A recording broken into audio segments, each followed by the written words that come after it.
राज्यामध्ये महापालिकेच्या निवडणुका जाहीर झालेल्या आहेत आणि प्रत्येक जिल्ह्यामध्ये आमचे मित्र पक्ष आणि आम्ही एकत्र बसून युती करण्याचा प्रयत्न करतोय।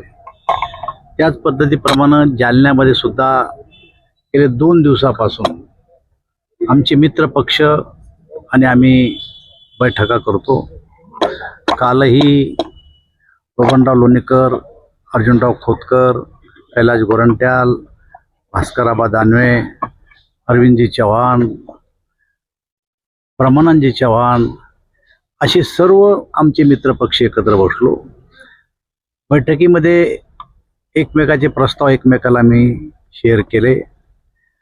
कोणी कोणत्या जागा मागितल्या त्याच्यावर आम्ही आज आमच्या पक्षाचे सगळे नेते एकत्र बसून चर्चा करणारे, ते त्यांच्या पक्षाचे नेते एकत्र बसून चर्चा करणारे आणि आज 4 वाजता आमची पुन्हा एकदा युतीच्या संदर्भामधली बैठक आहे।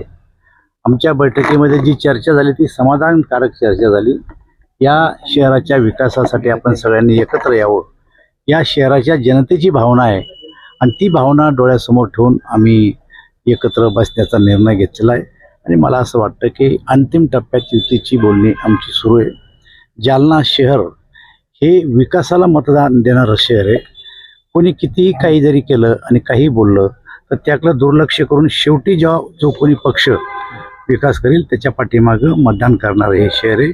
त्यामुळं आम्ही आज पुन्हा एकत्र बसून या विषयावर चर्चा करू। जागा वाटपाचा फॉर्म्युला ठरलाय का? आज ठरण्याची शक्यता आहे। असं आहे की जागा वाटपाचा फॉर्म्युला आम्ही एकमेकाला शेअर केला।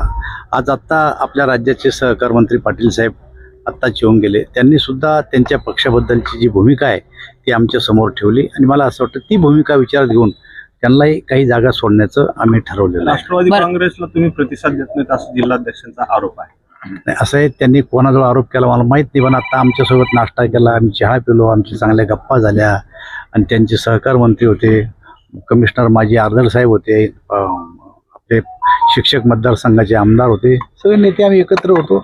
मला वाटतं ते काही असं म्हणले नाही म्हणले काही आमचे ऐकत नाही।